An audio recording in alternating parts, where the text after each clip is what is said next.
आजही आपण पाहतोय की 15वा दिवस हा उजळलेला आहे। मागच्या अनेक दिवसांपासून जुहूच्या चौपाटीचा आपण आढावा घेत आहोत। कशा पद्धतीत कचऱ्याचं साम्राज्य जे आहे ते या संपूर्ण समुद्र किनाऱ्यावरती पसरलेलं आहे।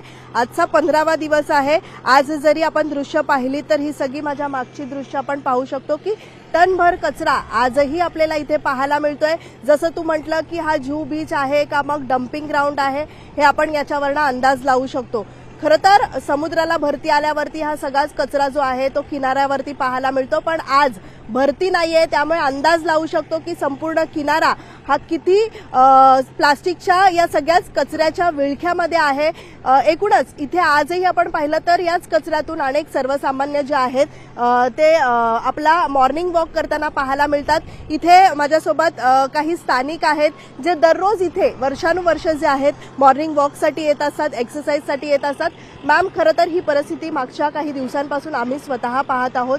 काय नेमकं आजही पाहायला मिळतंय? खरंच पालिका प्रशासन काम करतेय का? हॅलो, मी इथे रोज सकाळी रनिंग करायला येते आणि 1 वर्ष अगोदर एक प्रायव्हेट कंपनी होती आणि ते एकदम बीच स्वच्छ ठेवायचं। आम्ही 5:30ला येतो रोज, परंतु हा 1 वर्षामध्ये बीएमसीनी टेक ओव्हर केलं आणि आम्ही इथे रन पण नाही करू शकतो, लिव्ह अलोन वॉक। तुम्ही बघताय इतकं कचरा असतो, तर आम्ही आता रोडला पळतो। आम्हाला खूप वाईट वाटतो जेव्हा आम्हाला असं करायचं, कारण आम्ही हा ग्रुप का जॉईन केलं, कारण हा बीच जो असतो मुंबईमध्ये एकच जुहू बीच आहे आणि आम्हाला इथे आनंद वाटतो रन करायला। परंतु तुम्ही बघू शकता ह्याची अवस्था कसं आहे।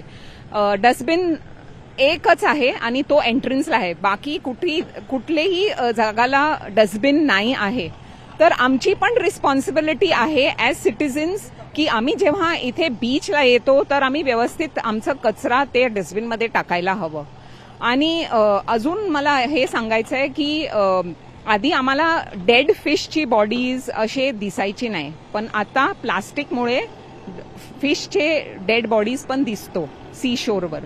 तर ही वाईट अवस्था आम्हाला खूप वाईट वाटते जेव्हा आम्ही बघतो।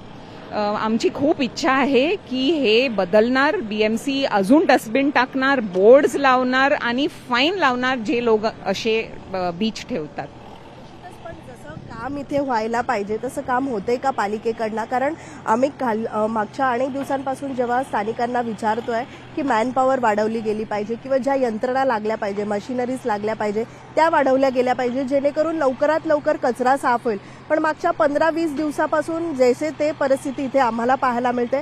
खरंच इथे पालिकेची तेवढी यंत्रणा काम करतेय का? नाही, एवढी करत नाही, कारण ॲज आय सेड 5:30ला बीच एकदम स्पॉटलेस असायची, पण आता 1 वर्षापासून असं नाही आहे। खूप कचरा असतो। 1 वर्षापासून आम्ही रोडवरती पळतोय, म्हणून आमची इच्छा आहे की बीएमसी अजून माणसं एम्प्लॉय करावं आणि डस्टबिन्स ठेवावं आणि आमची पण रिस्पॉन्सिबिलिटी आम्ही फुलफिल करायला हवं। इथे जर आपण पाहिलं तर मोठमोठे नाले आहेत, नाले देखील पूर्णपणे खुले आहेत। जिथे ज्या ट्रॅश बूमच्या जाळ्या बसल्या पाहिजे होत्या त्या दिसत नाहीये। आपण स्वतः आता देखील पाहिलं होतं की या ठिकाणी मोठमोठे नाले आहेत, तिथे नाल्यांवरती झाकणं नाहीयेत, त्यामुळे प्लास्टिकचा कचरा थेट नाल्यातून समुद्रामध्ये फेकला जात आहे। इथले स्थानिक आमदार अमित साटम यांनी देखील या संदर्भामध्ये माहिती दिली होती की ट्रॅश बूमसाठी आपण टेंडर काढलेला आहे, पण मात्र तशी काय परिस्थिती आता इथे दिसते तुम्हाला?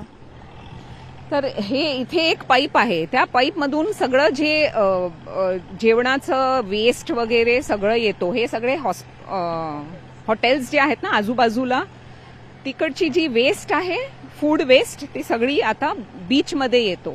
तर ती पण आपल्याला काहीतरी म्हणजे बीएमसीला काहीतरी करायला हवं। महापौर मागच्या 15 दिवसापासून येण्यासाठी निघालेल्या आहेत, अजून पोहोचलेल्या नाहीयेत।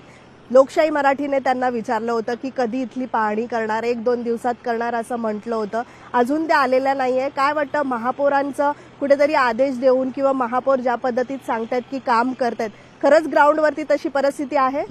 नाही, मला असं अजिबात वाटत नाही, कारण तुम्ही बघू शकते हे सगळं घाण आणि प्लास्टिक वेस्ट, डेड बॉडीज जे आहेत ॲनिमल्सचे, खूपच वाईट वाटतो। अवस्था एकदमच वाईट आहे। पूर्वी निश्चितच आपण पाहतोय की ही दूरवर नजर टाकली तर टनभर कचरा आजही पाहायला मिळतोय. नुसता प्लास्टिक नाहीये तर विविध प्रकारचा हा कचरा आहे. आणि यावेळी निश्चितच आपण पाहतोय की आज जुहू चौपाटीवरती परिस्थिती काय आहे याचा आपण अंदाज लावू शकतो. खरं तर डम्पिंग ग्राउंड सारखी ही परिस्थिती झालेली आहे. कारण खाली जर आपण पाहिलं तर या सगळ्या कचऱ्याच्या खाली 2 ते 3 फूट खाली हा कचरा एकाच जागी फसलेला आहे. आणि त्यामुळे हे सगळंच कचऱ्याचं जे साम्राज्य आजही जो आपण पाहतोय तो काढण्यासाठी पालिकेला मोठ्या प्रमाणामध्ये यंत्रणा लावावी लागणार आहे. आणि त्यासाठीच इथले स्थानिक असतील किंवा इथे येणारे मॉर्निंग वॉक करणारे लोक असतील हे आजही तेच सांगत आहेत. त्यामुळे पालिका प्रशासनाला आजही जाग आलेली नाहीये का असा देखील प्रश्न उपस्थित होत आहे. तर दुसरीकडे महापौर या अजूनही का या ठिकाणी फिरकलेल्या नाहीयेत. काम सुरू आहे असं म्हटलं जात आहे पण निश्चितच ग्राउंडवरची काय परिस्थिती आहे हे बघण्यासाठी देखील महापौरांकडे वेळ नाहीये का असा देखील प्रश्न या ठिकाणी उपस्थित होत आहे. कि जो जितना कचरा दिख रहा है ये बेफिजूल गवर्नमेंट पैसे खर्चा कर रही है. इसमें जो नाले पे जो कचरा फेंकते हैं, जितने नाले में फेंक रहे हैं सारे नाले का कचरा यहाँ आता है. वहीं पे आप जाली लगाते हैं तो वहीं से कचरा क्यों नहीं उठाते. ये तो बेफिजूल पब्लिक का पैसा खराब हो रहा है. ये मतलब ही नहीं है. हर साल हर इसमें देखते हैं हम बारिश में तो ये पूरा कचरा उठाने का इतने लोग इतने आते हैं और कुछ कॉलेज स्टूडेंट आते हैं, कुछ सोशल वर्क करने वाले आते हैं, कचरा उठाते हैं. उससे अच्छा आप क्यों नहीं सरकार वहाँ पे बंद कर देती है जहाँ पे नाले से कचरा आ रहा है. सब झोपड़पट्टी वाले जो भी जितने भी फेंकते हैं, बिल्डिंग वाले, झोपड़पट्टी वाले, वो सारा कचरा फेंकते हैं. वो कचरा यही समंदर में आता है. समंदर लेती नहीं है, बाहर फेंक देती है. ऐसा है. सबसे पहले तो मुझे बहुत निराशा हुई है जान के, देख के. और इनफैक्ट मैं इन पे मुझे रहम आ रहा है, तरस आ रहा है. वी इंडियन मतलब स्वभाव से ही हम लोग बिगड़े हुए हैं. मतलब कहें कि हमें एक जो मूल कर्तव्य है, हमारे जो ड्यूटी है उसके प्रति बिल्कुल गैर जिम्मेदाराना है. हम लोग चाहते सब कुछ हैं कि सब अच्छा हो, सब कुछ अच्छा मिले, बट करना कुछ नहीं चाहते हैं. एक्चुअली इस बार शुरू से ही बहुत ज्यादा आया. हर साल आता है, ऐसे नहीं कि हर साल नहीं आता है, बट इस बार तो ऐसे ढेर हो गए थे, चलने की बिल्कुल जगह ही नहीं बची है. वो कभी ऐसा इतना गंदा हाल नहीं हुआ जो इस बार हुआ. वो लोग करते हैं साफ पर फिर वो वहीं आ जाता है. इसका मतलब या तो वो गलत जगह पे डंप कर रहे हैं कि घूम. लोकशाही मराठी ऐका, पहा, जागरूक रहा.